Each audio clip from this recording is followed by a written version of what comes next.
Happy Wine Wednesday, everyone. Hope you're having a fabulous week and your tanks are doing great. I'm sipping on some Chardonnay. Let me know in the comments what you're sipping on.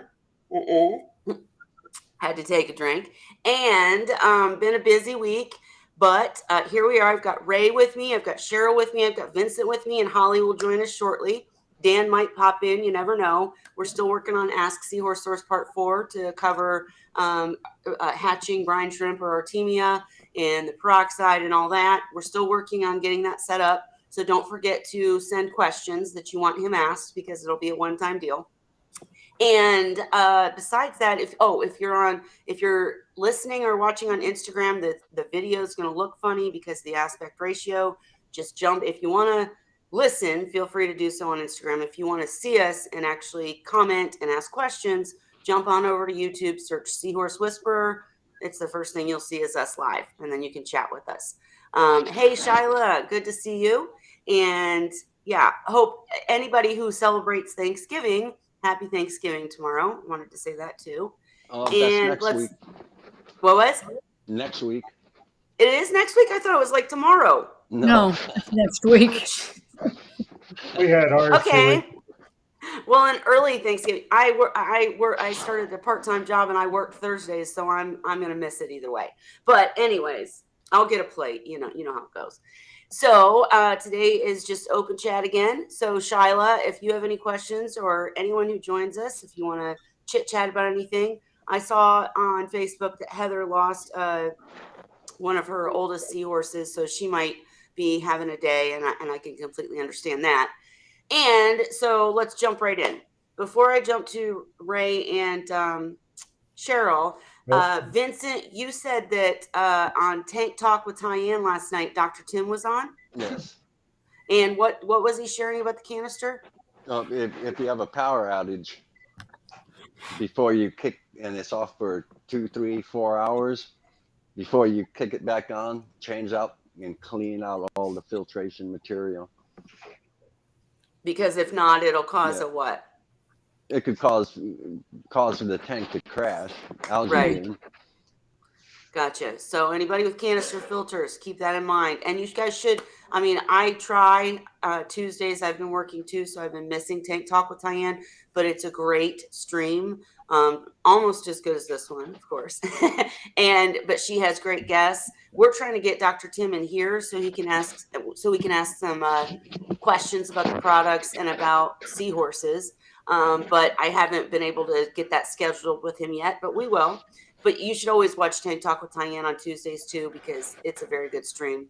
And apparently Dr. Tim was there last night and shared a bunch of good information and about the canister filter that Vincent just shared. So, and what do we have, Ray? What are we looking at? Ciabatta buns? Just took them out of the oven.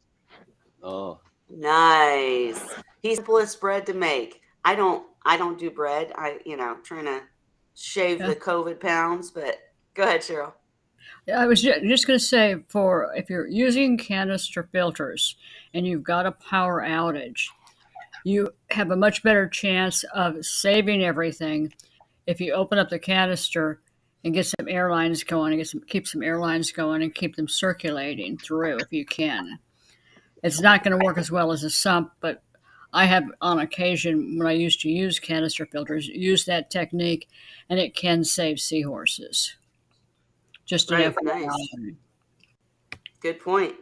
And I saw Heather's here. Hi, Heather. And I did see your post. I haven't been on Facebook much, but I did see your post about, was it Gertrude?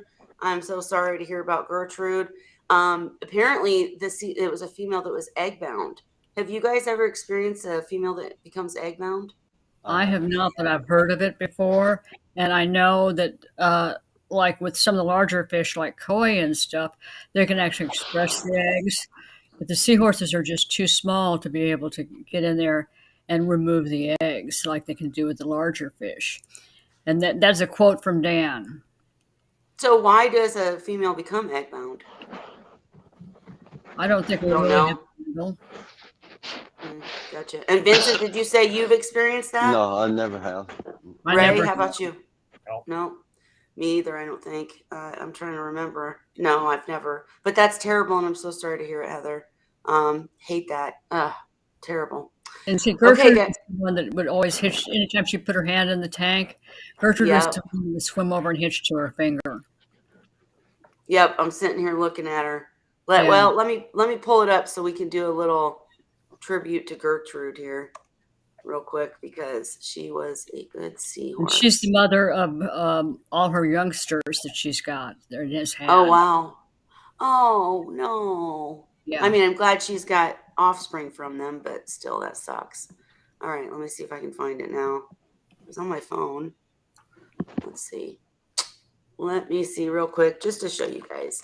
And anybody watching, guys, open chat. Ask any questions, anything you want us to discuss. Okay, now I can't find it. What do you know? Go figure. It's like on my. Is it in the group? Maybe I don't know. Oh, it was from 2 days ago. See, I'm a little Yeah. late.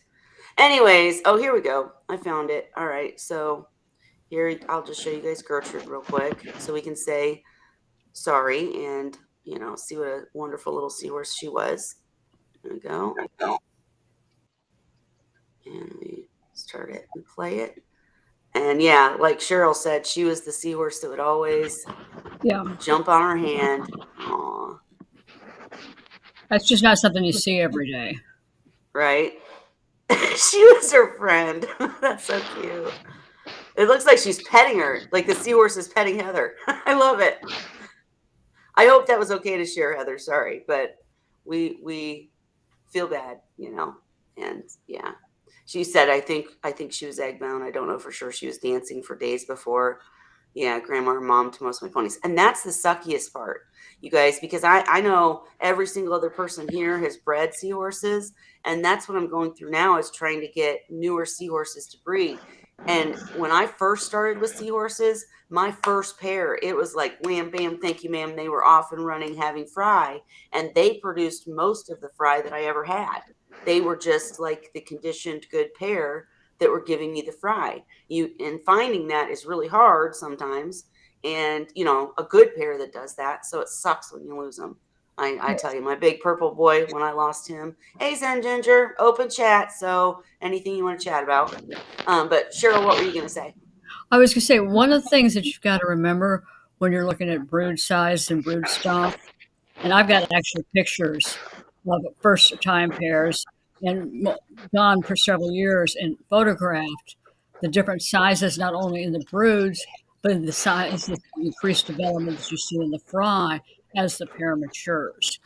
And one of the things that's happening is a lot of these pairs, when they're very young and reproduced, they probably would not be able to breed in the wild. They would need to mature more to be able to Mm, outcompete other seahorses. And we don't have that in our tanks. So what's happening is we're getting a lot of very young seahorses that are reproducing. And it makes it much harder to raise the fry, and it also leaves them more open to other problems. Well, I can definitely say that the pair that gave me most of my fry, the first couple of times, well, frankly, I didn't know what I was doing, so they wouldn't have done well anyways. But We've all been there. out of the first batch of fry they gave me, little Cheryl was the only survivor. I had one survivor. The second batch, I had like 3 survivors. Then as the couple got older and bigger and stronger and figured out what they were doing, then all of a sudden, and I of course met Dan, Cheryl, Holly and Ray and all these other people. Then I started getting, 30 fry, 100 fry to survive. And then I was overrun with seahorses. But in the beginning, when they're small, it's harder for sure, even if I had known what I was doing. And Vincent, did you just right off the bat start having fry survive? No, No. no. I Vincent's had not no feeling well, but survivors that was an Yeah. easy answer. What was and it? no survivors in the first 9 batches. Really? That was Wow. red-eye. Right. It does That was depend on the back species too. 2003, 2004. Yep. Yep. And I we've know a learned a little lot bit since more then. now. What was it, Ray? I know a little bit more now. A lot more. Shit, you teach us for sure. And Vincent, like how many Well, batches did it my take first, you to get successful? Green Eye, it took about 6 before I really got to where I yeah, could keep a number. But then Erectus, It was the Right. second batch that I got it, but it's so much easier for me at least. The Erectus, and Yeah. because you had the experience of the red eye, and then going to the easier species, absolutely. What were you going to say, Cheryl? Well, I was going to say, my first really large brood of fry came from a female that I raised myself who paired up with a very huge Erectus male. And I'm talking in the 8+ inch range size male. Mm, And that pair could blow out 400 or 500 fry at a wow. time. And they were all big. I mean, they were more than big enough to eat brine shrimp. And Nice. my success, because of the pair, it wasn't me. Okay, that's what I'm trying to say. It's because of the size and maturity of the pair that I Yeah. got that, and that's whelmed. But Sure. And that happens. But they yeah, what? Oh, I thought you weren't finished. Hey, Cheryl, have you talked to Francis lately? I'm sorry. What? Have you talked to Francis lately? How's he doing with his seahorses? Brandon. Francis? Francis. Well, Francis. Francis Reed. I have not. He's gotten involved in some other things, and I know he lost both of his combs, Oh, and he also, yeah. Uh, but the thing is, and it's like I explained to him, when most of those are coming in, uh, you sometimes ORA will have them down in Florida, but typically those that come in as imports, they're typically very young. And from what we found out very early on when I first started working with them years ago, because a friend of mine who's a pathologist actually did histopath on them, we found out that they were coming in loaded with uronema, which can be very difficult to treat because it's an obligate intracellular parasite and it spreads through the entire body. And when you try to get rid of it, the uh, uronema then releases toxins and also can include gills and stuff like that because they're releasing a lot of crap right. back into the seahorse. So it became a kind of a no-win situation. And I finally got to the point with the combs that first thing I would do is I'd start treating them. First 3 days, they got a 25% dose. Second 3 days, they got a 50% dose. Next 3 days after that, they got a 75% dose. In other words, I brought it gradually up the level of the medication to try to prevent from getting basically putting them into toxic shock.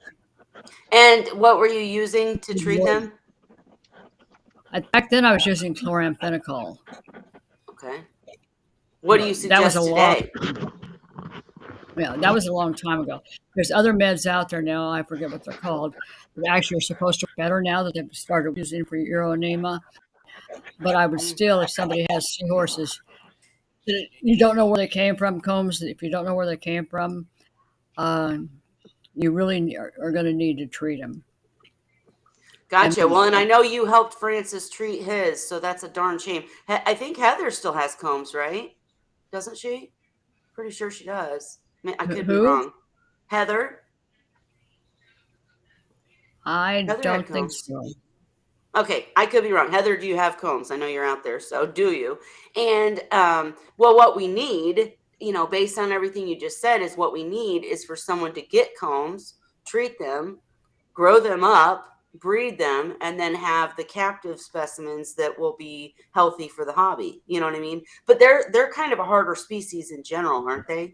Yeah. Well, No, she doesn't. I mean, I some of the ones I raised, and like my wild caught pair, also that I spent 6 months jumping out of bed before dawn every morning to see if they were still alive and that kind of stuff. Also blew over $300 on live mice and shrimp because they would not touch brine shrimp or they would take frozen, and that was the only way I could go through the deworming and medication protocol with them. Oh And my, that pair lived with me for almost 9 years, and they were that's large awesome. adults when we got them. But Well, those, and Heather just said she didn't do well with them either. Yeah. yeah, they're tough. They're tough to work I with. mean, I hear you, but that's why. But I mean, like years ago, everyone thought Redi and Erectus were tough, and so Yeah. that's all I meant is we need someone that is experienced and that can do it to condition a pair and then provide the captive specimens if we want to see them in the hobby. If they're just too difficult, then that's fine. But Well, I mean, there are species we can't keep. I'm going to give you another example too. It's like there's a man in Mexico who raises hippocampus Indians, the Pacific Seahorse.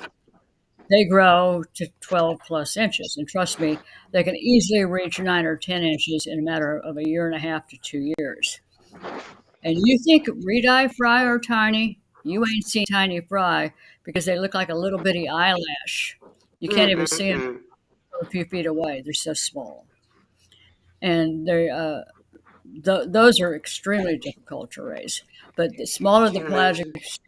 birth, the harder they are to raise. I mean, That makes realistically. sense. I mean, just even getting them to eat the little teeny foods, right? I mean, that's got to be a chore for sure. Well, and the other problem with engines, I tell people this because I see people buying engines that they want to keep them and want to try to raise them. They're best kept strictly in large aquariums Mm. because they do get huge, Yep. and they easily produce 1,000+ fry without even batting an eye. Hmm. I hear you. Well, is going back to the easier species to breed, the Erectus. I got to get with you later, Vincent, because I need that quote on shipping. Because I went to my the I don't go to when I say local, it's actually an hour away because I live in a small town and all we have is a PetSmart, and we don't go to PetSmart for seahorses. But I do have a night. It's called there's an Uncle Bill's and there's a The Reef. Both of those stores are in Indy, which is pretty close to me, and they're not half bad. And I went the other day and they had some pretty exotic things like eels and I mean like oh, I'd have to show you guys a video. Maybe I'll pull it up later. But these fish that I'd never even heard of or seen before. So they're expanding and learning how to keep more difficult fish for the hobby. And so I talked to them because they had no seahorses. So I really need me to get some breeding seahorses because they want to buy them. Uh, What else? well, I've got a lady who I was saying, I've got a lady that on seahorse.org, and I've been admin there, and I remember her. Mm-hmm. She actually is care of a species specific seahorse tank at one pet shop in the entire city of San Antonio.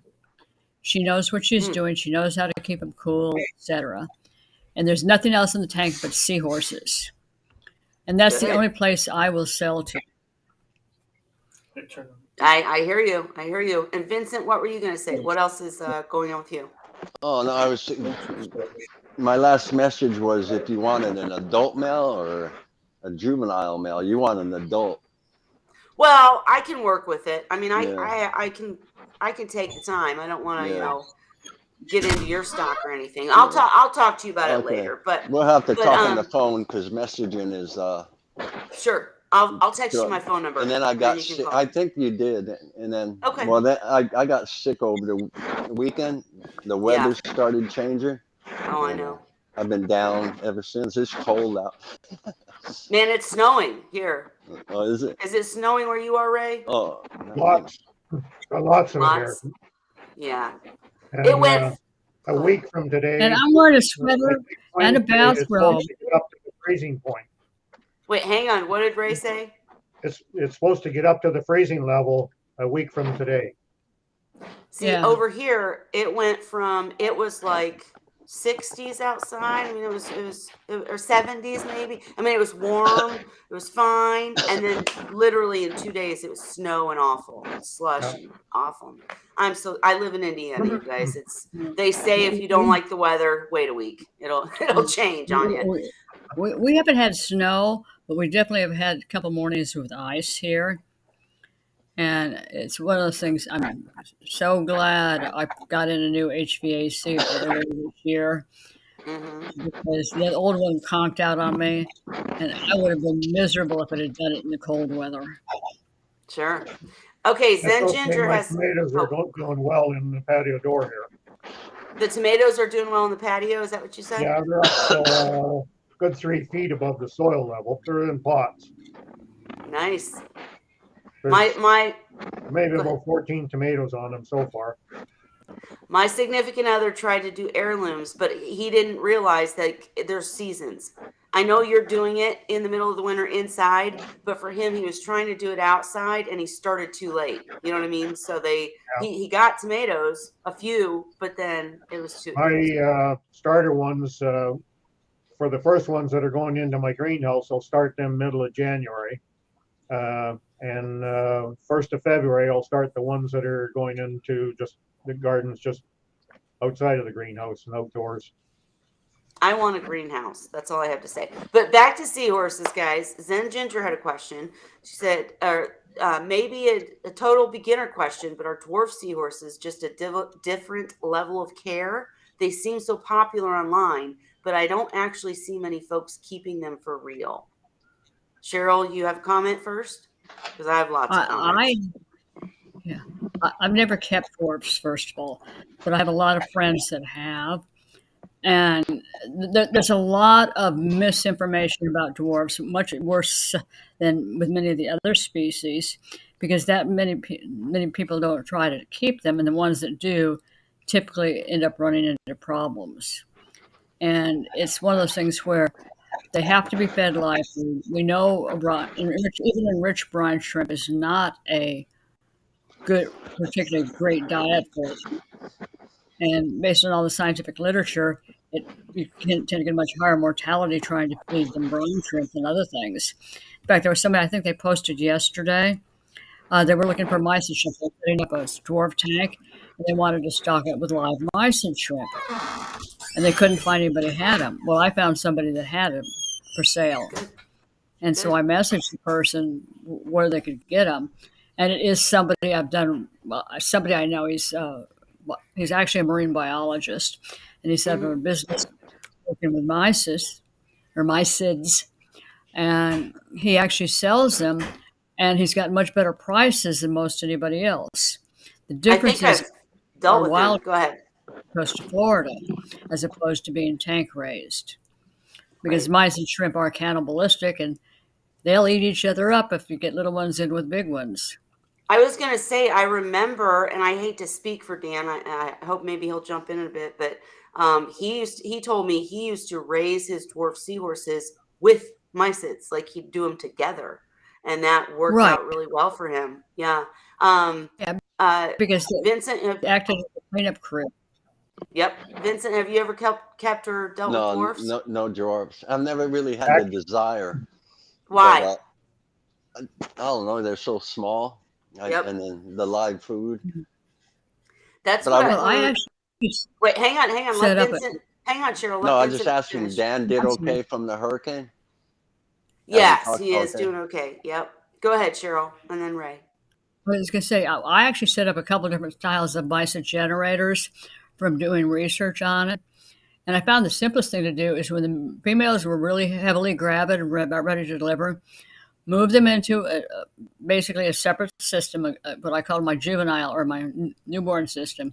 Let them deliver, move the females back into the main grow out tank, and then because was using it like a nursery, I could flush then the newborns into a holding tub in the sump and then move them to wherever I needed them to go. It sounds complicated, but once you get it down, it's not too bad. But it No, is you have to have a system to keep and raise mice yeah. and shrimp for sure. They're going to eat each Ray, other. Yeah. Yeah, Ray. or in a dwarf tank, if you put the mysids in the dwarf tank, uh, the dwarfs will feed on the naplee if they come up around where they are. Now, unfortunately, they're going to stay more where, like if there's rock rubble in there, they'll stay in the rubble because the adult ones will feed on them. And dwarfs aren't known for searching out their food, but some of mine would hunt them. Once they knew they Really? were there, they would hunt them, but Hmm. not like a normal seahorse like a Redi or an Erectus going after amphipods. They can be pretty aggressive going for that, but the dwarfs were never that aggressive.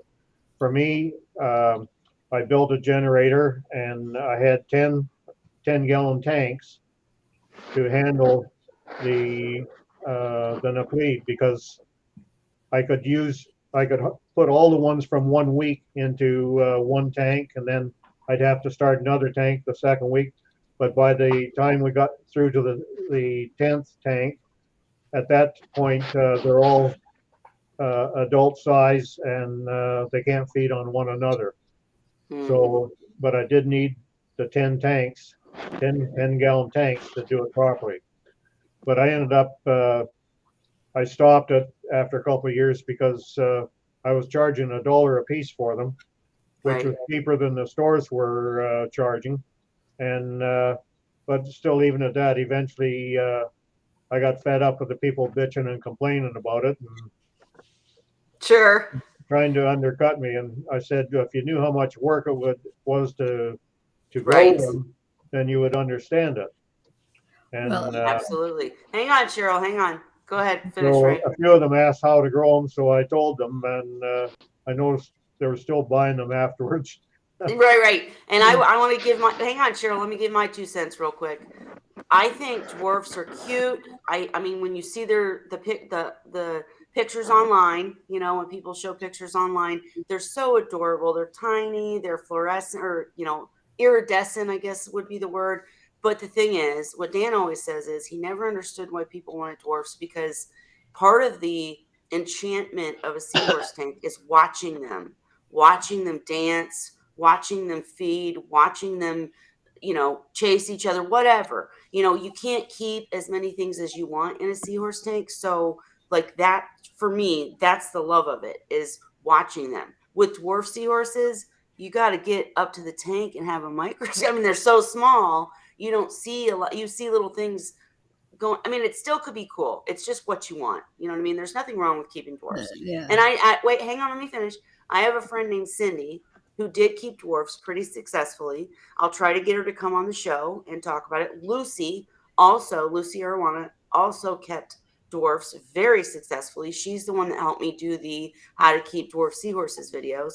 But I'm going to go back to what Ray said in the comment section. It's like perpetually raising fry all the time. Yeah. So if you're not interested in breeding or keeping fry, dwarfs probably aren't the species for you, because they require live foods, as Cheryl said. You can't, when we say you can't keep a lot of things with seahorses, you can't keep anything with dwarfs. Nothing. I mean, they have to have a tank that's just theirs with nothing else in it. You can't keep anything because they'll eat them. They're so small. So if you want to keep dwarfs, it's got to be your intention to keep dwarfs. You got to be ready to raise the Artemia and the live feeds and enrichment and all that stuff that you would with fry.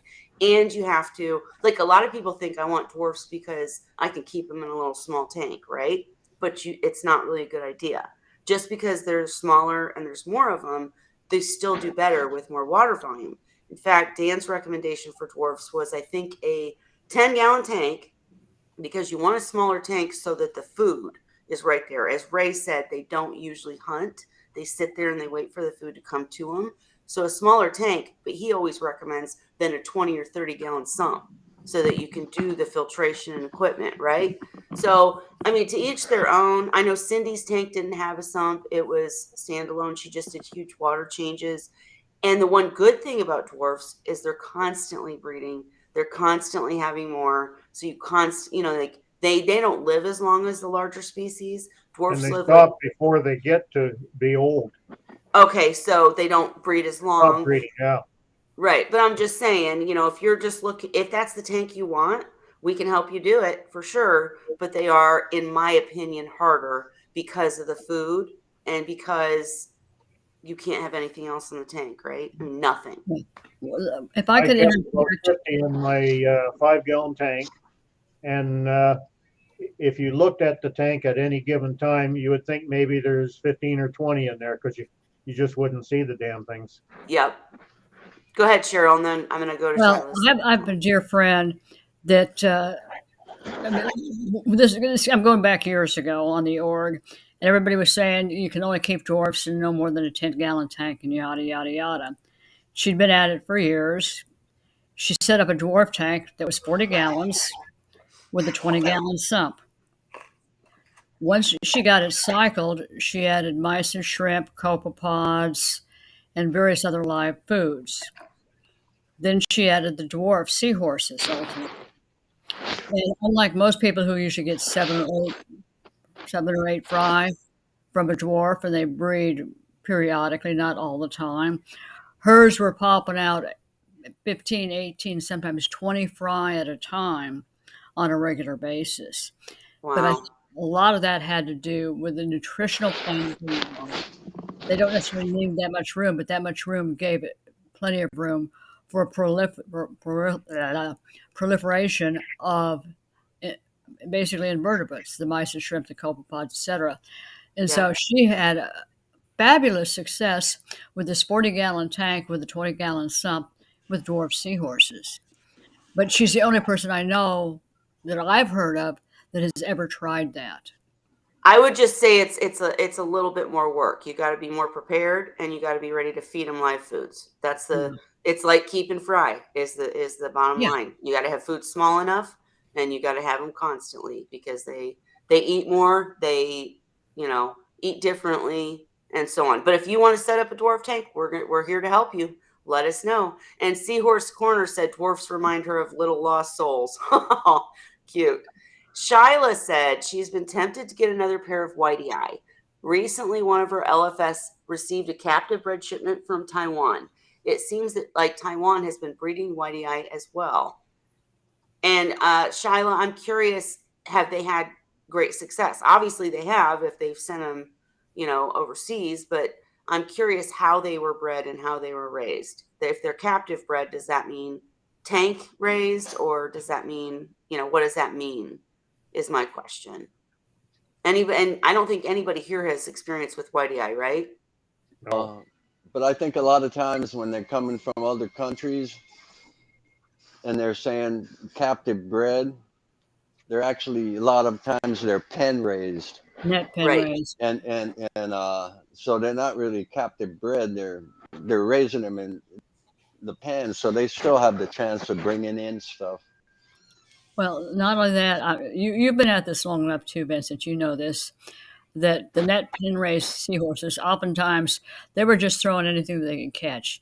So there could have been hybrids in there. You never knew what you were getting, and typically they did not do particularly well. They were shipping them well, they were still small, in about the 3 to 3.5 inch range. And I remember those days when we were just cringing about the net pen raised coming in.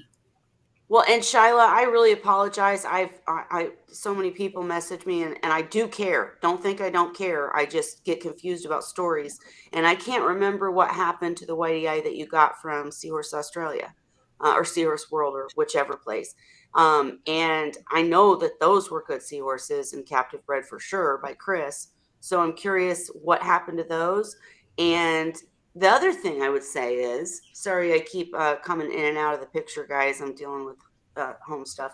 But the other thing I would say is, we recommend that anybody new to seahorses stay away from uh, what we're discussing here, newer breeds, or LFS, or from overseas. Everything everybody said is absolutely correct.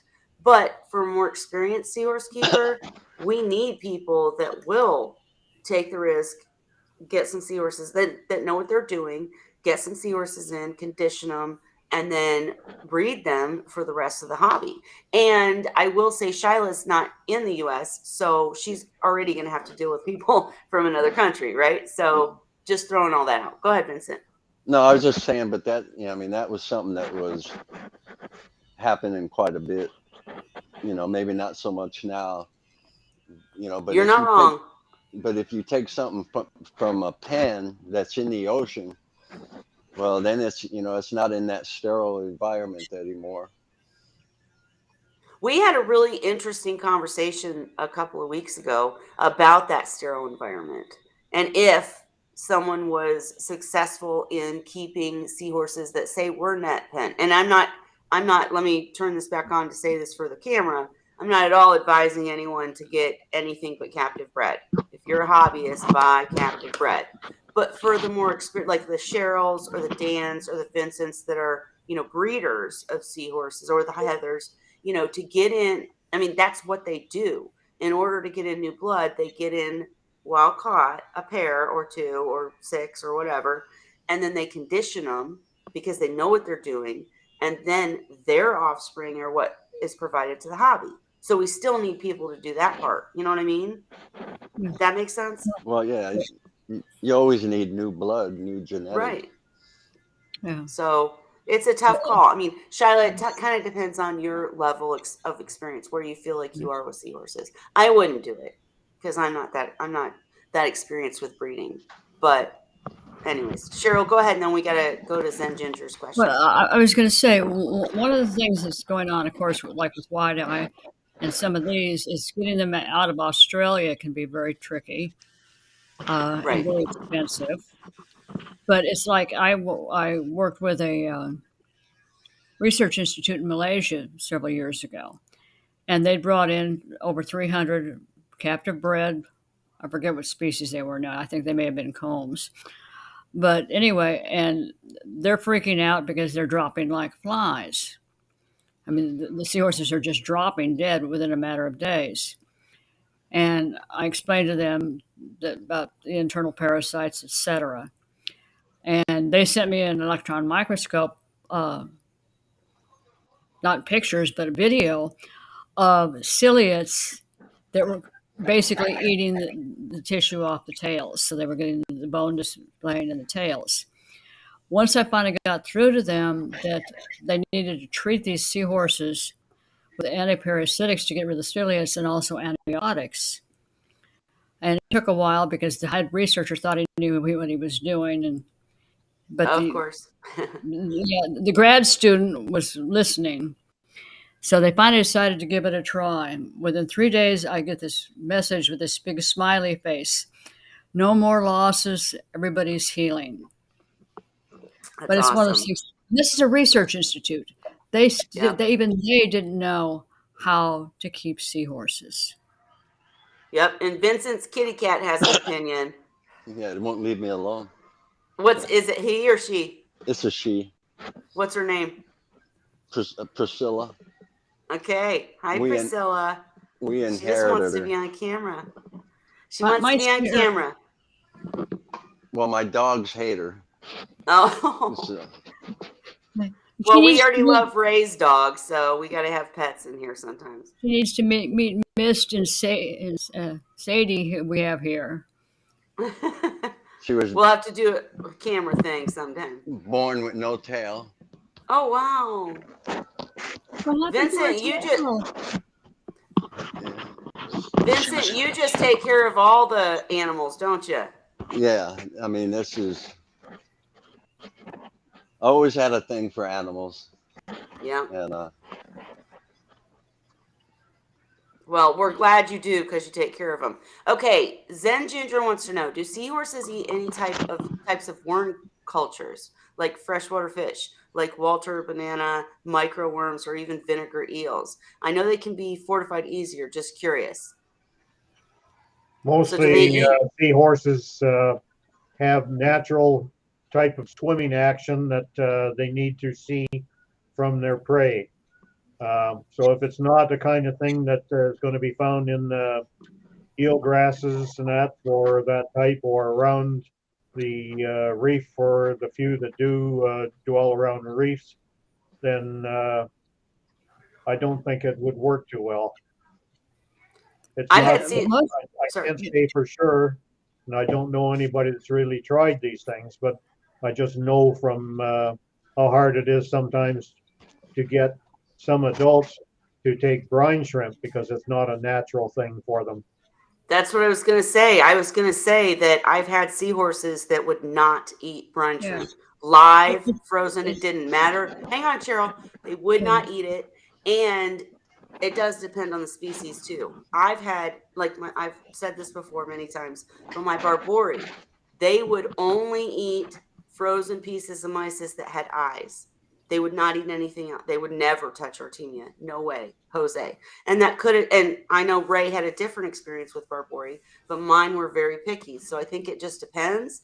I don't think there's anything that's not worth a try, but you have to remember that any food you do put in the tank, hoping they'll eat it, you have to get out quickly before it contaminates the water if it doesn't work. Go ahead, Cheryl. I was going to say, all predators are known to have what we call a search image. And what that is a specific type of movement that elicits a predation from the predator.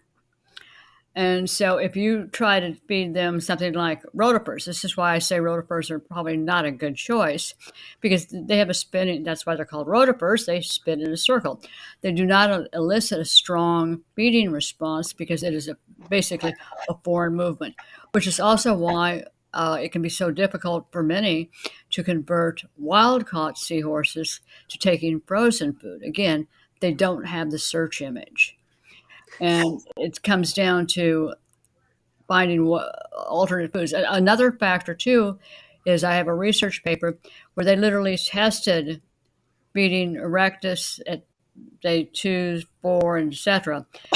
Ones that were fed on copepods more than doubled in size, whereas the ones that were fed exclusively on brine shrimp, the vast majority of them were gone within a week. I'll see if I can't dig it up. And the whole thing, this comes back to also the nutritional level of the food they're consuming. Sure, of course. Yes. Cheryl, you've talked about this extensively, the nutritional level. So, like, even if you can get a seahorse to eat something, it might not be enough to give them the nutrition they need. And in layman's terms, basically what you were saying about the picture and the motion and what Ray was saying is that seahorses are used to eating, like if they're used to eating little mysids that crawl around like this, they're not going to eat something that spins and, doesn't crawl around. They won't recognize it as a food source. Yeah, I just wanted to put it in basic terms. Yeah, one of my favorites of all time was watching a very young fry. I believe it was erectus. I don't remember for sure now. It's been so long ago. And here's this little baby seahorse because I added in some new frozen food because up to that point I hadn't been feeding frozen. And here's this little seahorse on her side, floating on her side around the tank. And I'm thinking, oh my God, what's wrong? She's dying. And I start watching her and I realize there's a piece of frozen food in front of her snout. Way. And after several minutes where I'm just standing there watching her trying to figure out what in the heck is going on, she's slowly moving closer and closer and closer and then makes the snick. But she's never seen frozen food. I would say use stealth to catch it.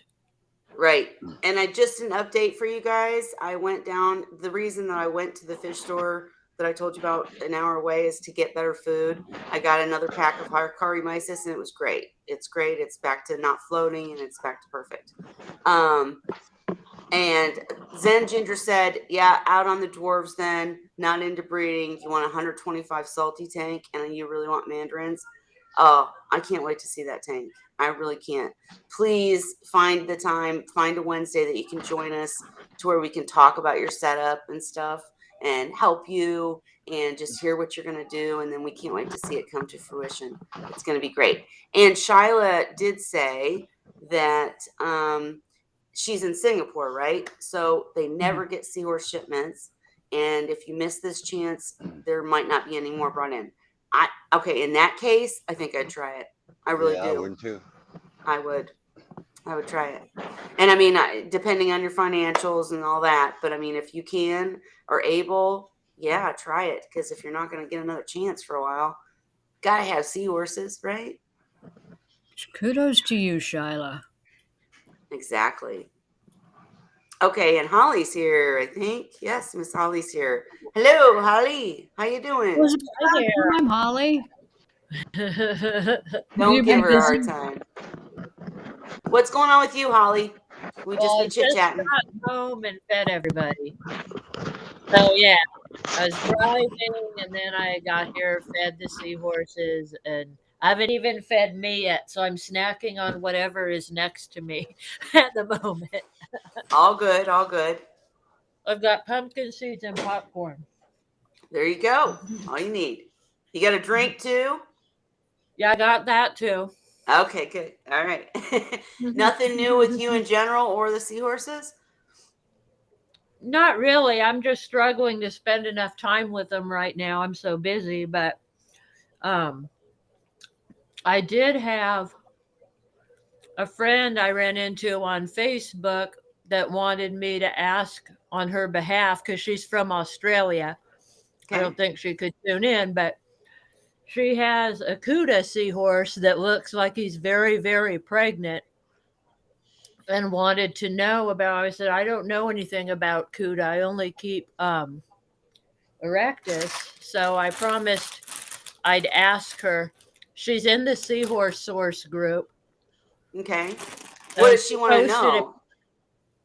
I She think just want just basically what to do, but because he's probably going to have fry. He mm-hmm. looks, I mean, I've never seen a seahorse that huge with fry. He looks like a balloon. Oh, I know which one you're talking about. I'm looking it Yeah. Yeah. up so we can So show it. anyway, but she doesn't know much about them.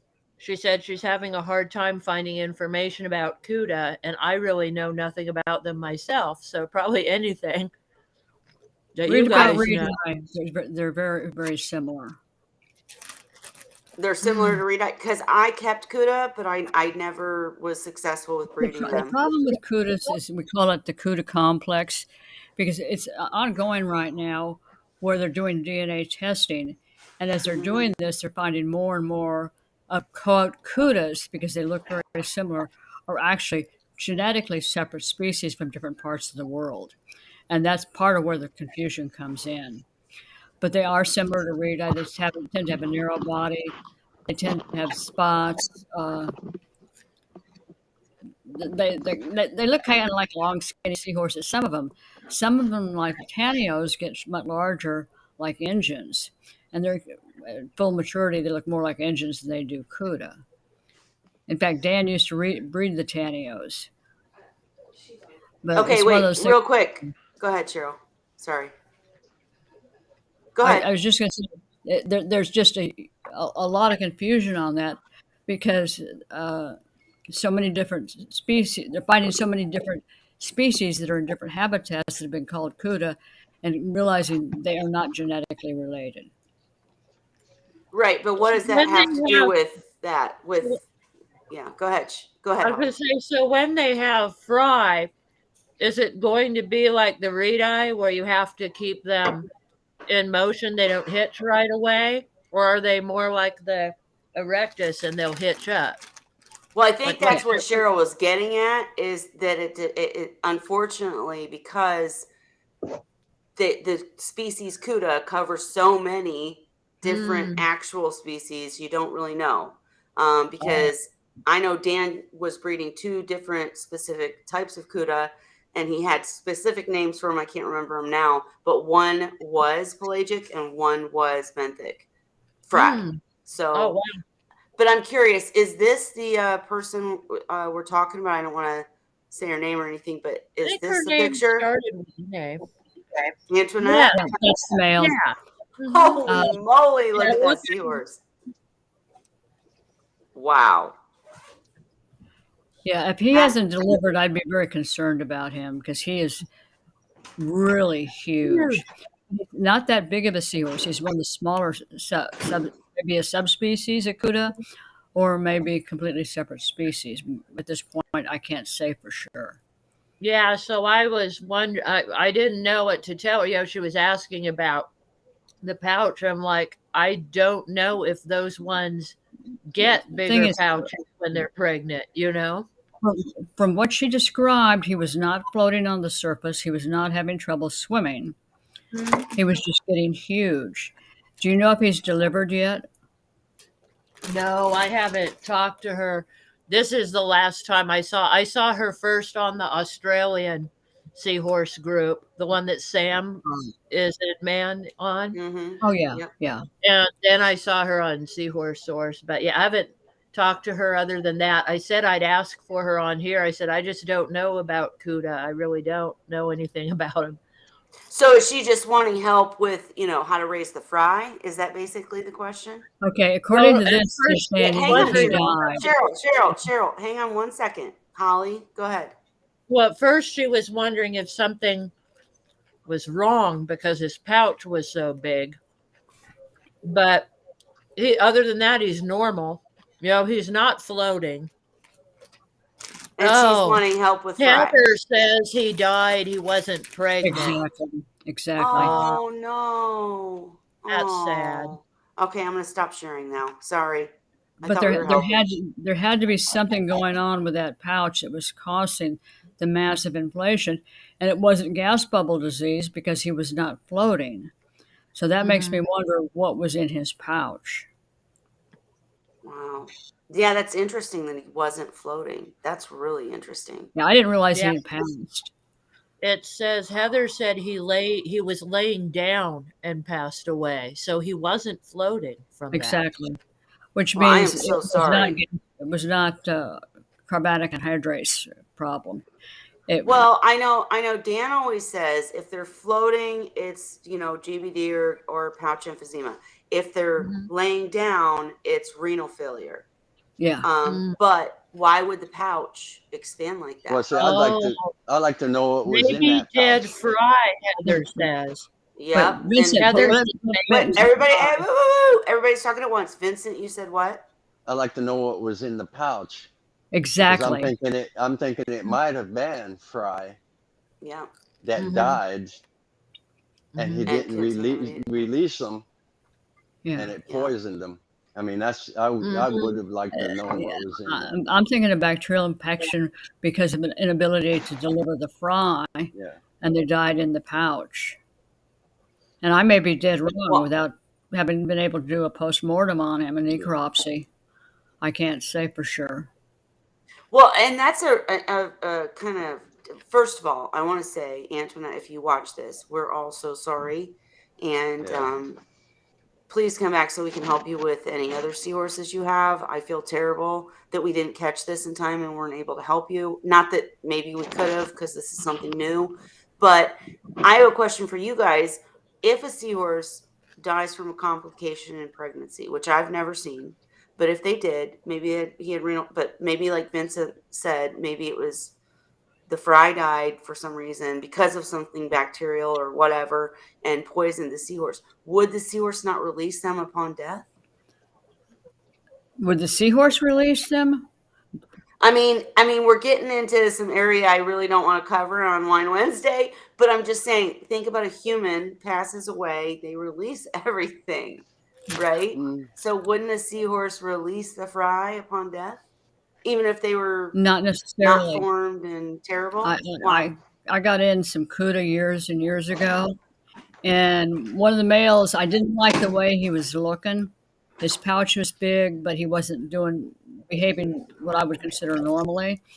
And I went ahead and took him out and did a pouch evac, and I found a whole boatload of about 2/3 grown fry that Mhm.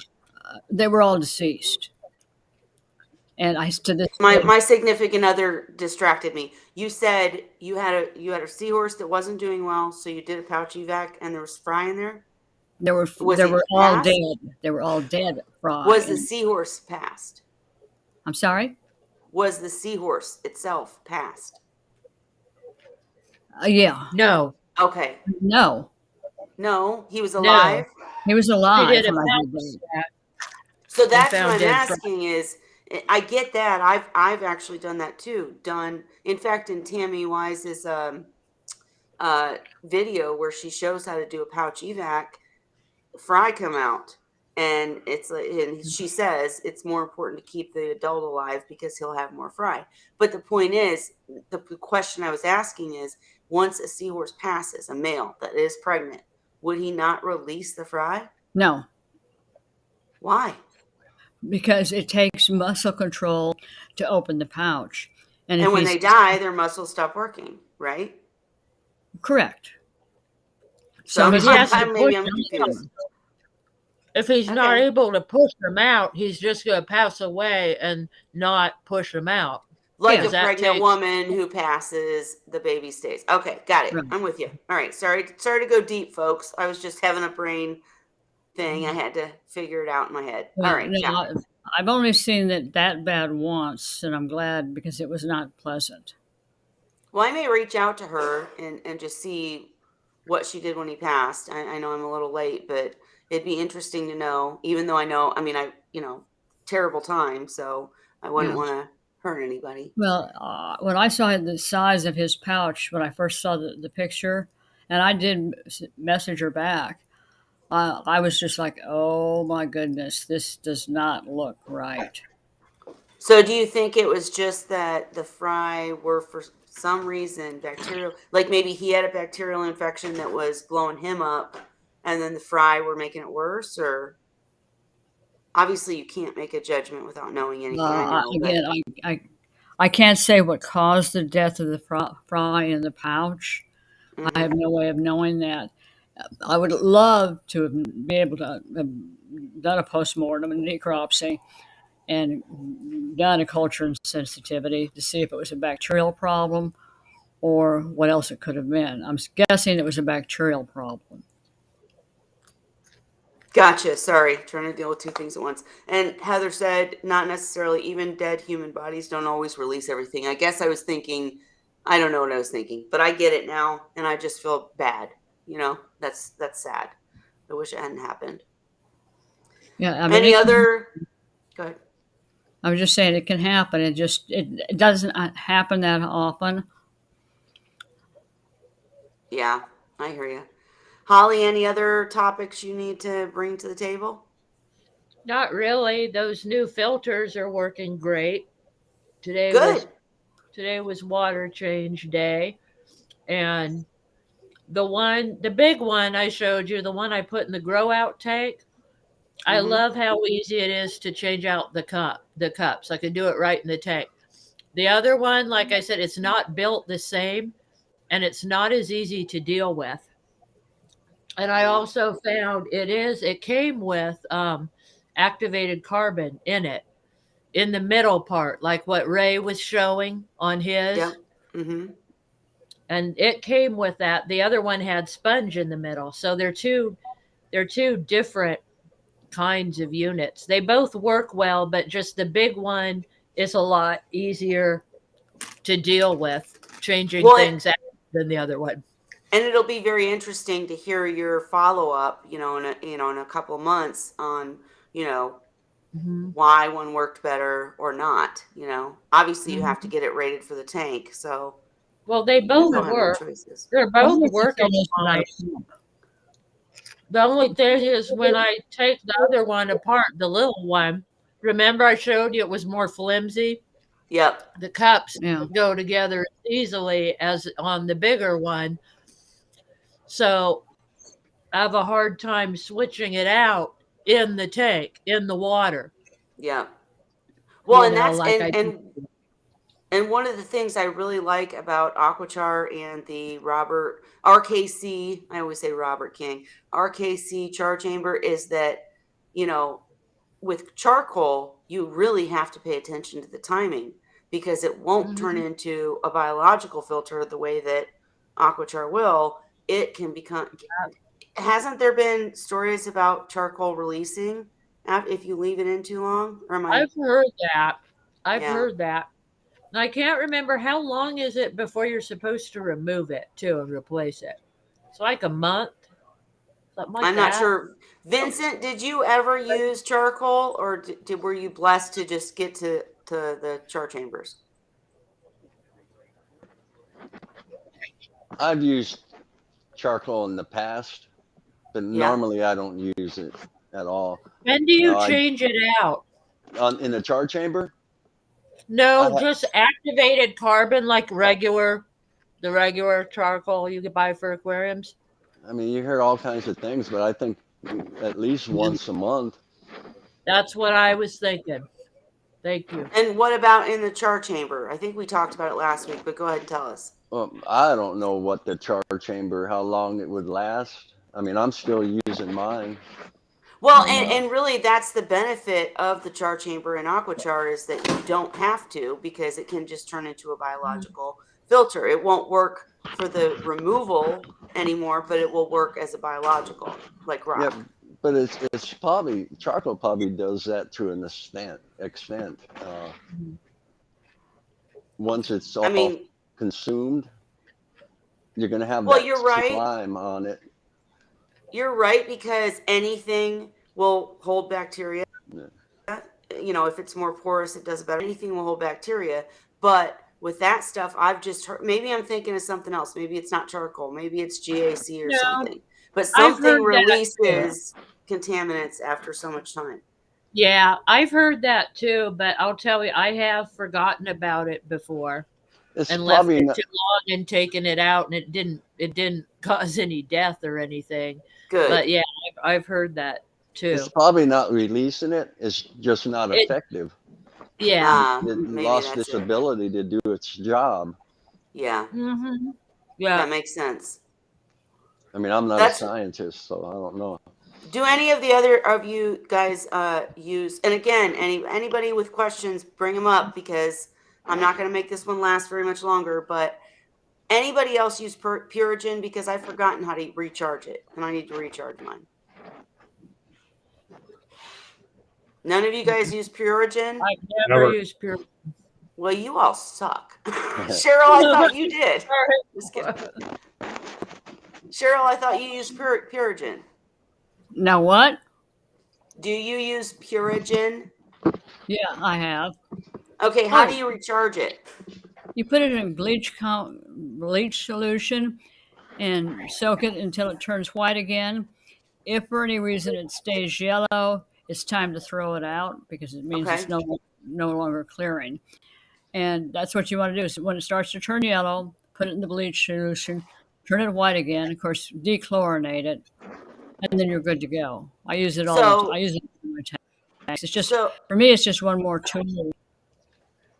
absolutely. And I use it too. And that's what I was asking. And I'm going to show what I'm talking about here in a second.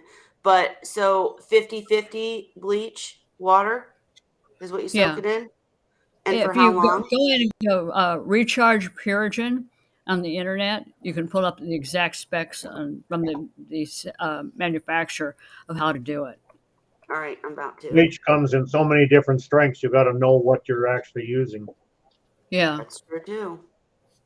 All right, hang on. Let me show you guys what I'm talking about. And mine come in mine don't look like this. Mine come in little containers, but I love the stuff. I used it in Yeah, freshwater. you can get ones in the bag, or you can get the. It's cheaper to buy your own ultrafine bags, Dang it. and then buy the bigger containers of the Purigen. But then I always have at least a dozen or more extra bags sitting around that are clean and ready to go. So I kind of go overboard. But Regeneration. Go ahead. Sorry. it's just because they're easy to use, and for me, it's kind of like a UV sterilizer and a lot of this stuff. It's just one more tool to help keep the tank cleaner. Okay. But with the bleach, did you say it's a 50-50% I'd have to solution? read the directions. I'm reading it now and they don't tell you. Dang it. All right. Gonna have to call them. All right. Anyways, just thought I'd share. Go to the frequently asked questions that might tell you, Okay. or Where's that? directions. Right, well, Directions. see right there. Oh, there it is. 1-to-1 bleach Yeah. water solution for Okay. 24 hours. I was gonna say it should be Then there. dechlorinate for 8 hours. Okay. Soak for 8 hours. Prime. Got it. Okay. All right. Now we know how to regenerate our Purigen if you I use it. just read the label on the box because otherwise I mix it up between carbon and Purigen and all the other stuff I mess with. Look, and Zen Ginger was over there showing me how to do it without me seeing. Yeah. Sorry, Zen. Yep. Love it. And I guess you use it too. I love it. I think You notice that they specified the 8.25% bleach in that. yeah, why is that important, Ray? Well, because if you use 4%, you're going to need a little bit more than twice as much. Yep. So it's important to pay attention to the amount I've got and the 4%, of bleach. 6%, 8.25%, and 12. So when you buy regular bleach, it says it on the label. I don't pay No, attention to no, this if stuff. you buy cheapy stuff, it won't tell you. So you just guess. Well, for me, I contact the manufacturer to find out. Gotcha. Well, we need to all be as dedicated as Ray. Yeah, I and guess. be careful with some of this stuff. It's like the time that I decided to clean some equipment and wasn't paying attention to. Actually, I wasn't. I was setting up a tank. I'm sorry, I was cycling a tank. Wasn't paying attention to the fact that I got extra strong ammonia, Mm, and I had that tank up over about 10 parts per million in ammonia. I bet. I bet. Been there, done that. What are you looking at, Vincent? The percentage. He's trying to find the percentage of his now. At one See, time I'm here not in the only Canada, one. it was required by law. Then they Ah, changed the law, so then places like Walmart and that get their great value stuff out, and they advertise don't it, even and know. everybody thinks it's the same strength as the brand name Clorox or whatever, and it's not. Exactly. Scary. And I gotta go clean my hand. so basically, they have a lot of unbranded now, and people are buying it because prices are gotten sky high with the COVID and the war and all that, and so they're buying this cheap stuff. Only it's not cheap if you use enough of it to make up for using the quality stuff. You're paying sometimes more than just using the Yeah. quality stuff. Yeah. So is it just diluted? Is that what it is? Yeah, Yeah. Ah, shame. It's like I can buy extra strength vinegar, which is double the strength of regular vinegar. And well, I'm going to say something else too, because the way I was trained is you never add anything to a fish tank until you double check again the instructions and concentrations and everything else. And trust Yep. me, when Well, you get good a tip. tank at 10 parts per million with ammonia, you kind of got a little overboard. Right?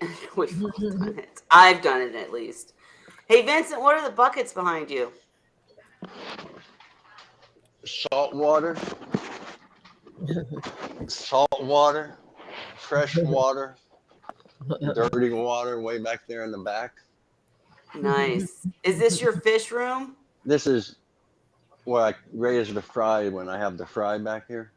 Mm-hmm. And then these are my tubs. Nice, And nice. then this tank here is for when I'm giving them formaldehyde. Oh yeah, Yeah, formaldehyde. first 5 days they stay in this tank. They might stay until about 8. Then they go into this tank, and they'll stay here for, I don't know, maybe up to a month before I put them in the tubs. Then I And do have you Oh, go ahead. Go ahead. then I have the cones for the brine shrimp. Yep. I have those same ones. Refrigerator down there. I got 2 RO systems that do 150 gallons a day. Holy So I moly. always have plenty of water. And then I have all my salt. There's nothing but I stock up on buckets Nice. and a bucket a week. Sheesh. You're as You crazy know as I what? am. I was gonna say you have a fantastic wife. That's all I have to say to put up with it.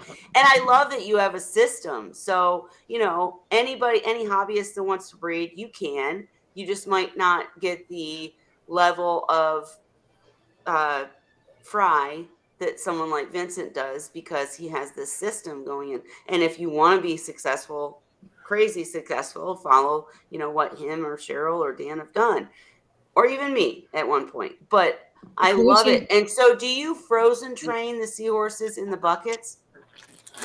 In the tubs, Tubs, yeah. I'll Sorry. start, but they won't. Start? I'll take them out of the tubs and put them in a tank I can watch them see them. to make sure they're eating.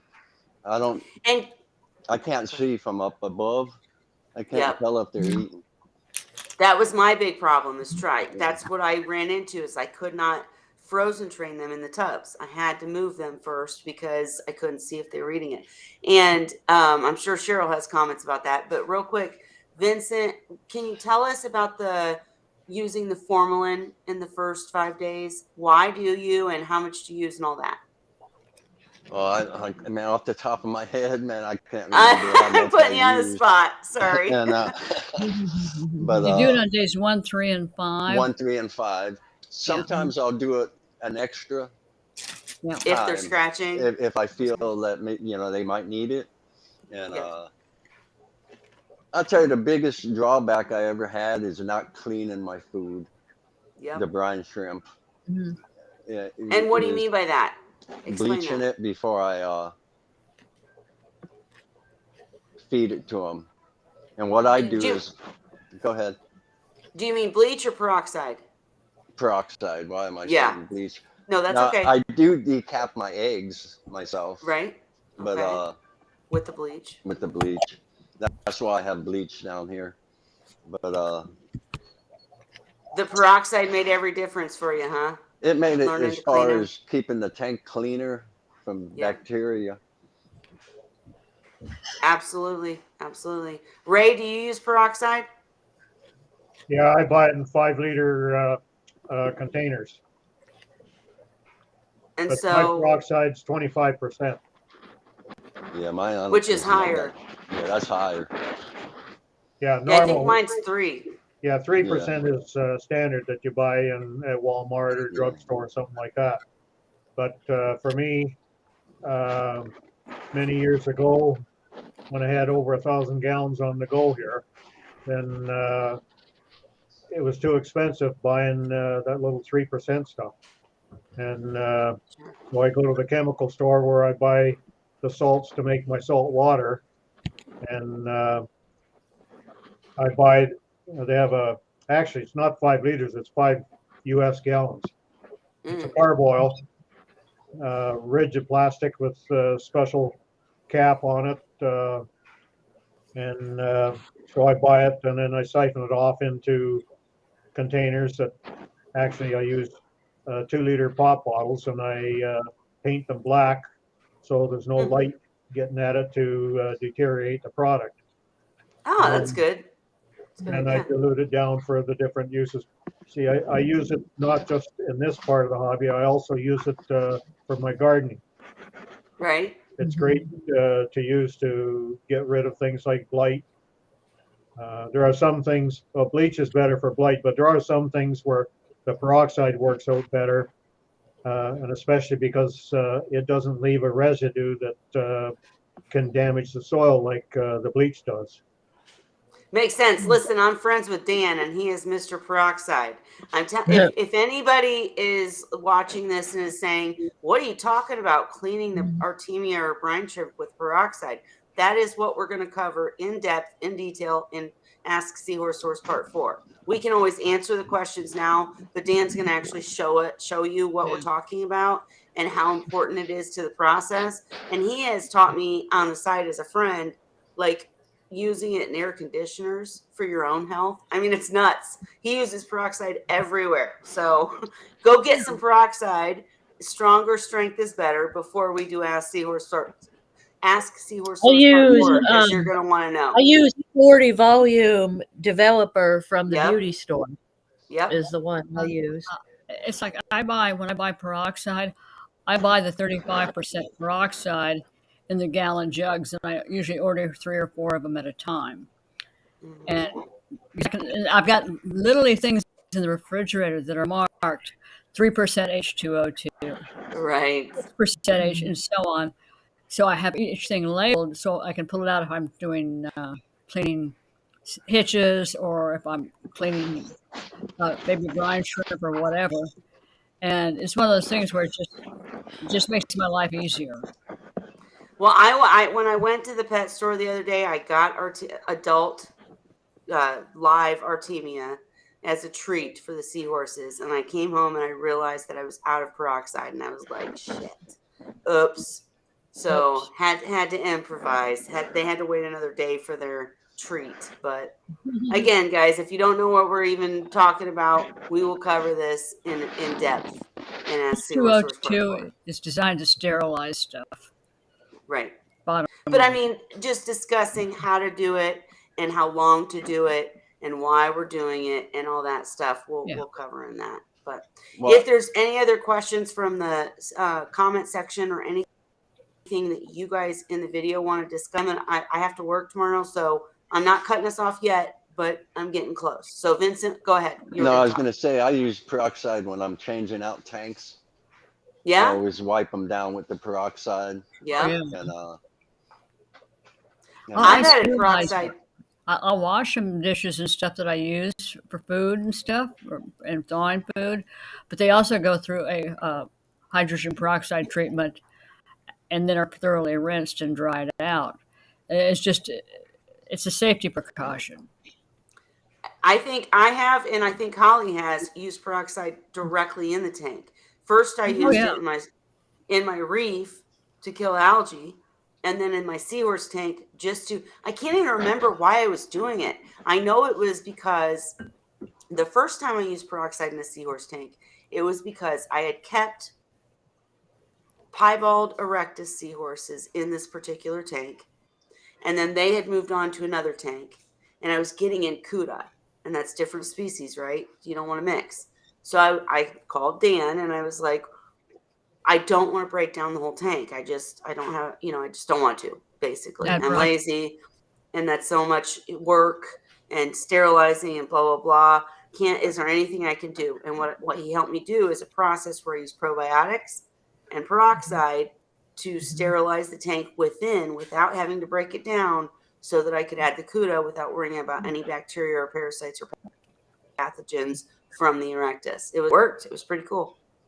Yeah, the biggest thing I tell people that are using hydrogen peroxide is pay attention to basically your pH, because it is an acid, and it Right. will lower your pH if you go overboard with it. That's just something Right. precautionary. And if you have some and don't know the strength of it, and have the means to check specific gravity, you can test the specific gravity, and there's charts that you can get online that will tell Yeah. you what strength it is according to the specific gravity that you find it at. Ray is our mathematician and scientist. He's always got the database and the facts and the numbers. We love you, Ray. And Holly, I'm just trying to remember, because I know Dan's had me use it in seahorse tanks for other reasons. What did you use it for? I use it for ciliates. That's right. That's right. I dose my display tank with it twice a day. And I've learned from Humble Fish, actually, and the dose is supposed to be every 8 hours, but I don't have an automatic doser, so I just Right. pour it in myself, and it's twice a day. It's basically the morning and late afternoon or evening. Hey, And you've done that ever since. You're the automatic I've dose. done that for years, yeah. And remember, I tested Candy, got a freshwater dip. She got to be the victim to test for ciliates, and she didn't have any, so I guess it's working. Or she didn't have enough to react anyway, I should say. Right. I remember now. Go ahead, Cheryl. I was just saying, with all this stuff, you just pay attention to how much you're putting in, because you are going to blow your pH if you're not careful. Sure. That's all I'm saying. I think it's 1 milliliter for 10 gallon. Yeah. Well, we need to get I it. remember. Whenever I'm I pretty get off sure. whenever I get off my butt and get the database for anyone who wants to test the Ray test, I'll try to include some documentation on that too. But Vincent, you don't use peroxide in the tanks? No. Interesting. And your success. I know you've told us before, but with all those seahorses in that tank, what kind of water changes are you doing? at least 50% now, at least 50% once a week, if not more. And then I'll clean the tank. I'll empty the tank completely down, clean it, bleach it, and then put them back in after it's all set back up. And I don't do it as often as I probably should now, They're still all I doing keep them. well. Yeah, I keep it pretty clean. And one more question for you, Vincent. With that many successful adolescent seahorses that you've raised, how did you determine how much to feed so that it's not so much cleanup?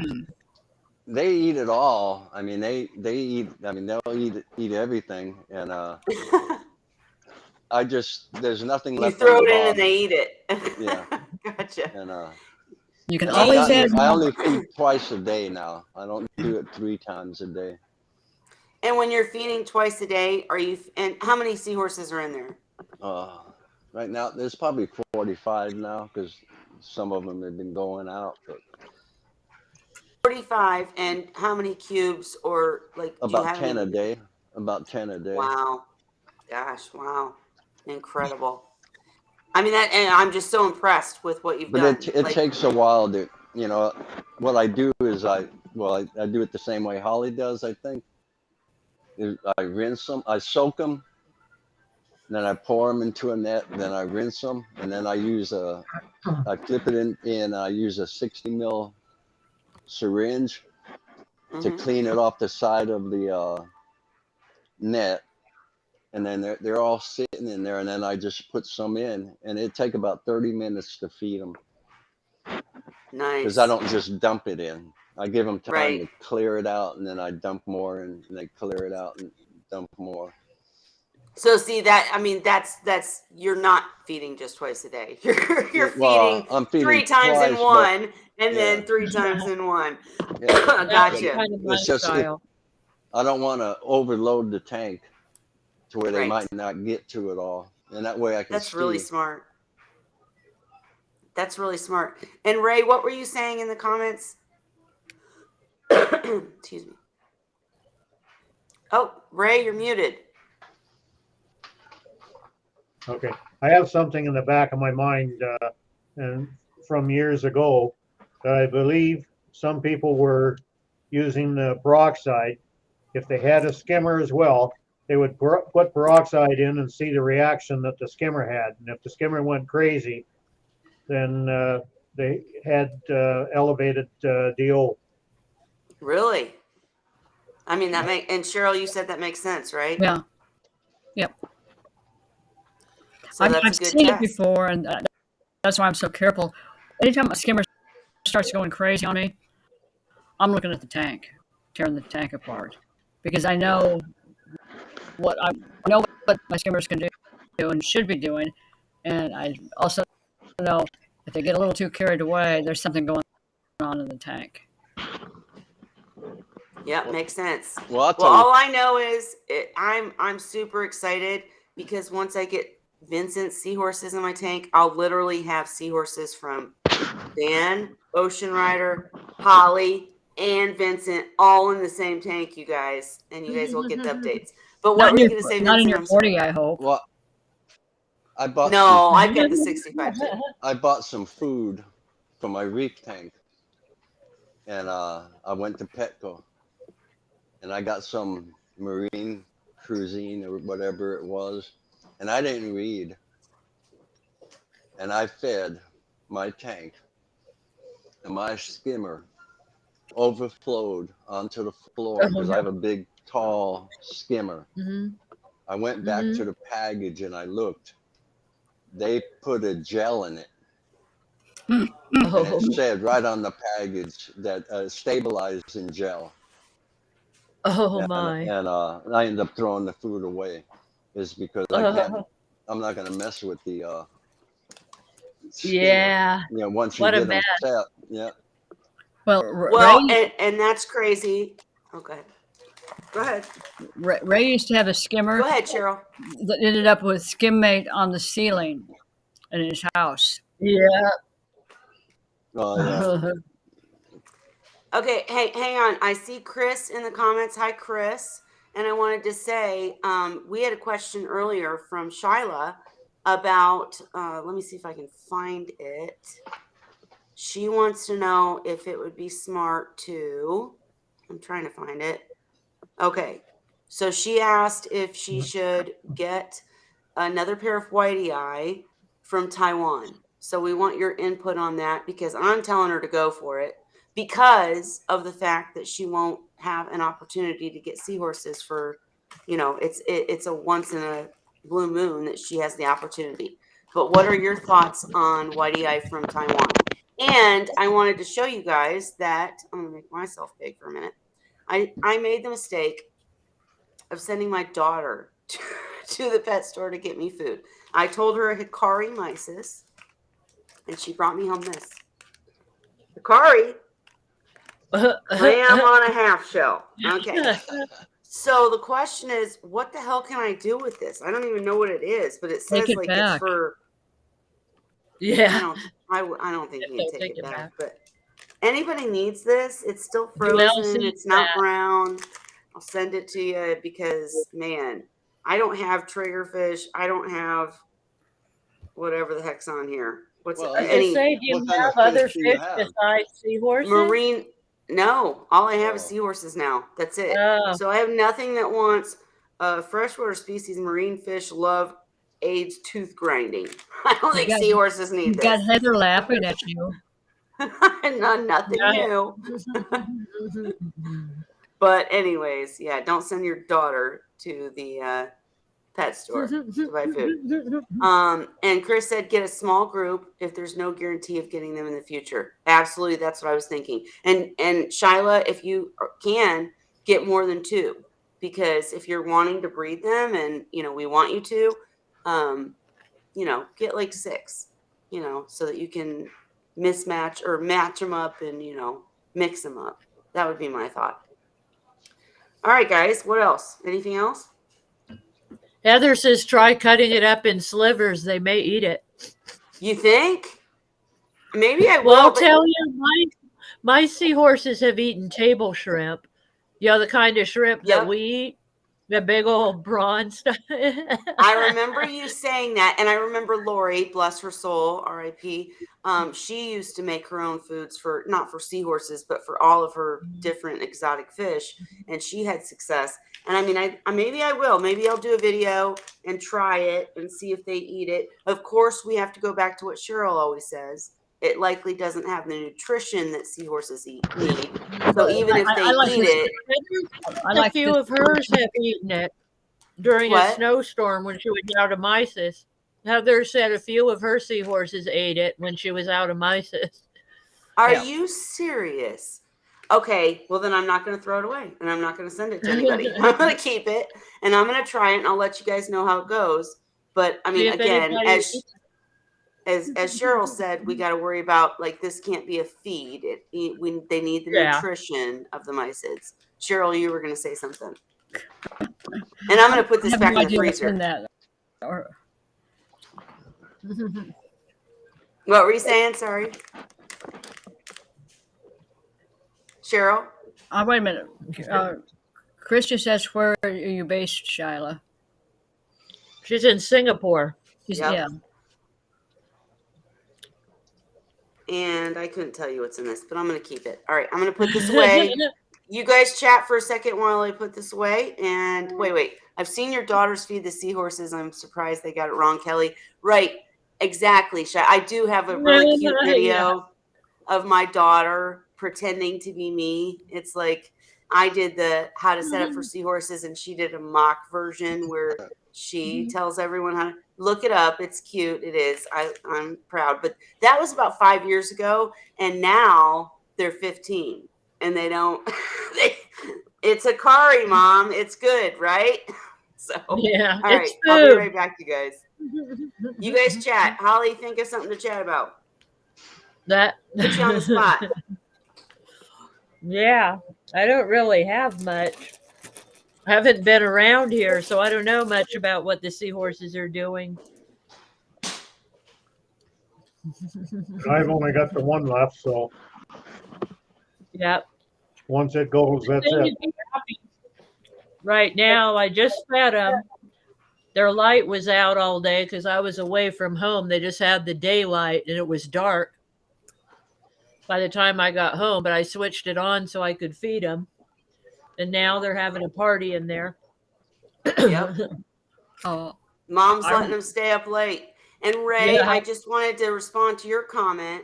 You do only have one seahorse left, and you're going to be done raising them, but you're still a valued person that comes to the stream and shares information. I know a lot of times we have live, open chats where we just kind of BS the whole time. But when we talk about a specific topic, we need you because you share the good information that you've learned over the years. Even if you're not still keeping seahorses, we need you. But So a you're not lot of done. people don't realize, though, that when I talk about doing something a certain way, my ways aren't the only ways. Sure. It's just the ways that I've developed and that I found work for me. So if it's of interest to somebody else to try whatever it is in the way that I do it, and if it works for them, great. If it doesn't work for them, try somebody else's method. But Sure, but don't keep in try mind, everybody's methods at once, right? mainly Yeah. just keep in mind that when there's differing opinions and when you don't have the experience, go with what the majority of long-term successful keepers are recommending. After that, if everything works out for you, then you can try doing some of the other oddball things that are out there. And some of them may even work. Yeah. There's so many things out there. My mind, I can't get myself to do them because it just defies the logic that my brain works in. But Go ahead, Vincent. like I say, like my way is Oh, just not the only way. There's so many people succeeding in a variety of ways. There's a lot of failures, and most times the failures all come down to one thing, and that's water quality. water quality. yeah. Well, I agree with Ray, and because one thing is, I I can never tell you a timeline at any stage of what I'm doing, on what Mhm. tanks I'm going to have them on. Because the longer you do it, you start to learn by looking at them where they're at, Yeah. and then all of a sudden I might decide, well, it's time to move them. It might not be week 2, it might not be week 4. It's whatever Yeah. I feel by just observing, from How the big they history of are. doing it, Yep. yeah, and how they're eating and stuff like that. But for the newcomer, anyone who's new, Zen Ginger, I'm looking at you, and anyone else, not trying to call you out, but just saying, we talk, and I think we do a good lot. I think we do a really good job on this show of, here's the scientific, here's the experienced, here's the hobbyist. I think we do a good job of showing the different ways. But the bottom line is, you should stick to the guidelines to begin with, because everything they just said is correct. Ray's way might not be Vincent's way or my way, but it's because we figured it out with our own seahorses. You do need to stick to the guidelines to begin with, because until you get into learning your seahorses or knowing your seahorses and what they need, the basics of what they need. Water, 30 gallons minimum per pair. That kind of thing. Don't steer away from that, because it is dangerous. Like Ray gave very good advice just now, but it's dangerous to go on a place like Facebook and say, oh, look, there's 20 people keeping seahorses with clownfish and triggerfish. I can do that. No, it won't be Not successful. wrong. I promise you. Just believe me, it won't. So, look for the long term. How long have they been posting? How long have they been in Seahorse Sources group? That kind of thing. Because I'm not putting down anybody's methods, and I've seen people be successful with like seahorses and clownfish, but they've got a huge tank, right? It's not a 30-gallon with seahorses and clownfish. So just be careful. I just wanted to say that. That's all. I'd With like the to interject. clownfish, I think it's more the temperament of the particular clownfish that they are lucky enough to get.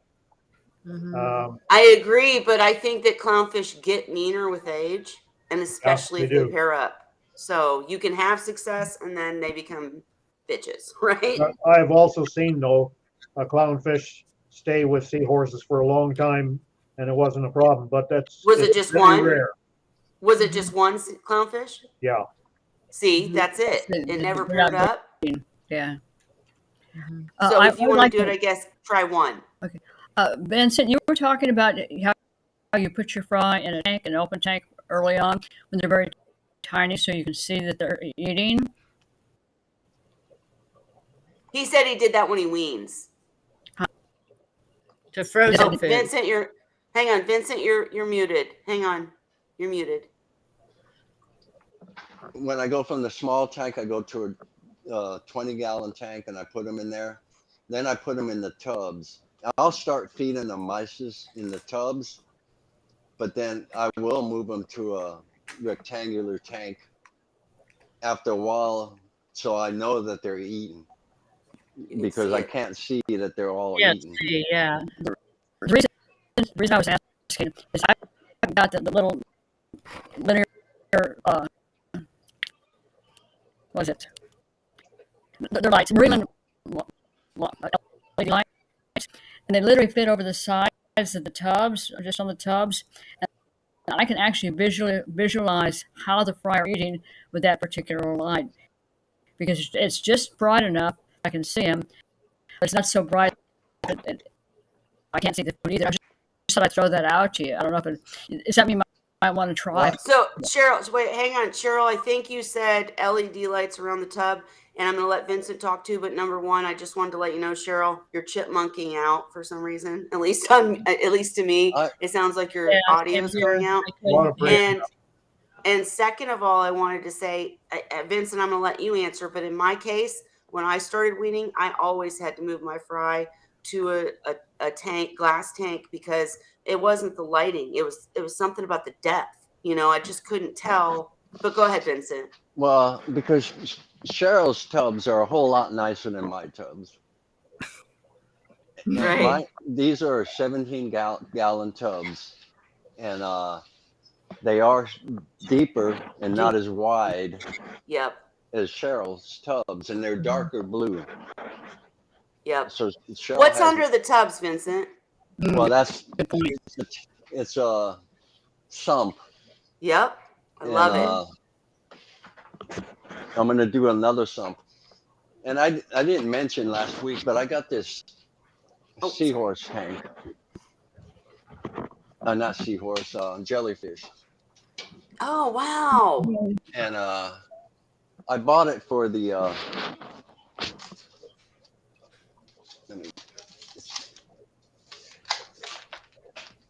I bought it for to raise fry, but if you look at it, it's kind of hard to see.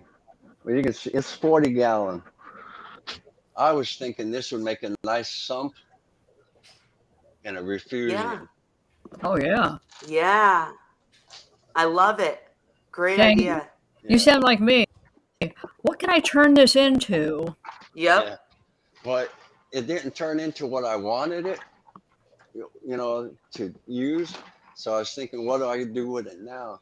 And I thought the perfect refugium, because it would just, the cheetah would just circulate. Tumble. And it's all built-in light.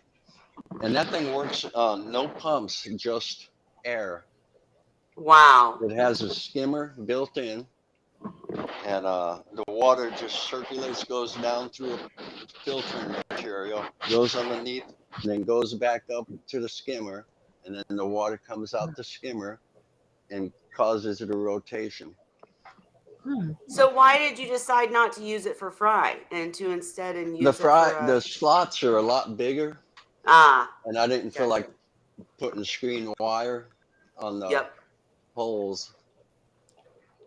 I still like it. Great idea. And I love that seahorse people are so ingenious. They just come up with things and ways to use things, and it's awesome. I can't wait to see it work for you. That's a great idea. Unless somebody popped up with some money and then let it go. Right, of course. And I would say too, real quick, that this is a perfect example, is that when, Cheryl and Dan say, oh man, if you want to be successful with fry, use tubs, and you got to use them for this long. They're telling the truth. That's what worked for them, and they're not wrong. But then if in your area your tubs are taller, like mine were, like Vincent's were, it becomes a little difficult when you're trying to wean. So there's just so many different ways, But for I tell sure. you, the tubs to me, are the best thing that ever happened. Game changer. Yep, And for for sure. cleanliness. Some of my original tubs, and I still have some of them in the storage building, were exactly like yours that I started with, and didn't really quite like them. And I don't know who told me about them, but that's when they told me about the Koi show bowls, and I went, "Oh!" But you don't want to buy those now. They went up from like $40 to almost $150 right now. Mm, mm, mm, mm. Well, they're Yeah, coming You in these are know, from like China. $10 a piece, I think. right. I'm right there with you, Vincent. Mine were like $10 at Home Depot or somewhere. Yeah. Yeah, mine were Well, the yeah, 17-gallon ones also, but mine were red. It was easy to see the fry. I have Yeah, but red ones. I never used them because I haven't had any fry since, but I have two red ones from Tractor Supply. And then I have one koi show bowl from a that's koi interesting. farm near Oh, me. sorry, Holly. I was gonna say that's interesting, Ray, because Dan experimented with red backgrounds and stuff, and he said that the red, for some reason, with seahorses, what they see, it always made them turn dark. Did yeah. you have that trouble? Well, I guess the fry were a mixed batch. Like you had some that were really light, some were dark, and some in between. And Uh, they didn't mind the red. but once you move them out of there and put them into a tank, then it depended on the surroundings in there. If I had rock in Ah, the, if I had any rock in the tank, they automatically went dark. But if I just use artificial decor in there and the rock was all in the sump, then they could go various colors depending on what species it was. so you just used the red tubs until they were, I mean, before they were choosing the color they wanted to be for that day or whatever as adults. Well, I never even worried about color when they're at that stage. Yeah. That's true. That's true. Mhm. Yeah. Okay. Very good. Yeah. All right. And You I should see see Chris my and skunk. Shyla are working out the whitey eye. Good. You Go should ahead, see my Cheryl. skunk fry. My Skunk fry? skunk, as in like the little stinky mammals, except these were seahorses. They were born, and there was over 100 of them that were almost black, except they had a white stripe from the cornet all the way down to the beginning of their tail. That's why I called them. Wow. Don't ask me. I've only seen it once. I delivered fry after that. Never saw that color pattern again. I have no idea where it came from. How funny. I've Well, had, folks, I I gotta sign off. I'm hurting too much now. I gotta go lie down. Ray, go. We're gonna end soon, anyways. Thank you so much for coming. Night Enjoy all. your Good Sabata. Good night, to Is it Ray. see you, Sabata Ray. bread? Take care. Good seeing you, Bye. Ray. All Good right. Good night. night. I am going to end it too, but I'm going to say we will get some guests in here soon. So it'll be a little bit more exciting. But I love everybody that comes and that we get to just chit chat and be a community. Love you all. Thank you for coming. Thank you to those who watch afterwards too. Don't forget, I do check comments if you have any questions or comments. And I think that's about it for tonight. But I was going to say, Cheryl, I've had not a skunk experience, but I've had my silver. They were literally black and silver Uh-huh. fry, and they had color like right away. You know how some fry it takes a minute for them to eat. You know, they're kind of see through. They don't have any color. These guys were magnificent. Unfortunately, I didn't keep any of them. So, Yes, but you can get different colors of fry depending on the brood from the same pairs. They don't even all come out the same. It's one thing I learned a long time ago. Don't expect your color pattern because they may not give it to you this time. well, and Heather has had multiple piebalds in the Yeah. midst, and like Dan did piebalds on purpose. Heather just had some in the midst of her broods. Well, And I also have experienced my little Cheryl, the one seahorse I kept alive from my very first batch of seahorses. That seahorse the adults ended up having more fry, and I put them in with the others. And Cheryl was the only bigger, so she was bigger than the rest of the fry, and she had all this beautiful Siri. She was like me with the lion hair. I mean, she was so pretty, and she lived, and she lost her Siri. I'm still wanting to learn the trick to Siri because Yeah, man. I've But had that. anyways, guys, I am gonna go ahead, Cheryl. Last comment. Go ahead, Cheryl. I was gonna say I've seen them actually grow straight back to depending on the mood. Really? I've had some that actually start out with Siri, lost their Siri, and then got Siri back. Not as profuse as they had when they were younger, but it was still there. You never know. Well, with my little Cheryl, I think she was just trying to dominate the tank. She grew Siri, and she was the biggest baby because they were all littler and younger, and she ran that tank and she lived. And I mean, she never grew it back though. She lost it once she got with Seahorses her own size. I feel like it was dominance, but who knows? Anyways, Chris also said that they can be quite colorful and have nice markings too. Wait, talking about the whitey eye. I know we're trying to push the whitey eye, and he said he's an advocate. We want you to come back, Chris, when you have time. I know you're busy, but we want you to come back and share anything, wink, wink, that you've been up to when you can, when you're able, because I know you're working on stuff. There was all right, can't tell somebody that anymore. was selling white. I'm trying to think of who it was. That was a while ago, but that was in the States. I'm not sure in the States. See, I never see any of these exotic species being sold in the States. Chris also said there's definitely a genetic component to Siri, sorry. Some seahorses have much more potential for Siri.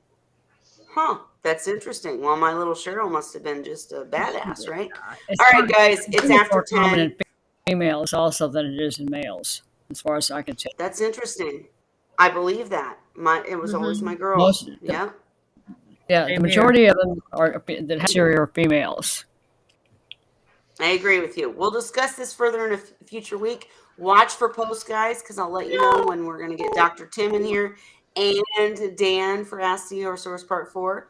But join us every week because we love having you and love chatting with you about seahorses and saltwater. My wine's gone. It's empty. So we're ending it for tonight. Everybody say cheers. Cheers. Cheers. Cheers.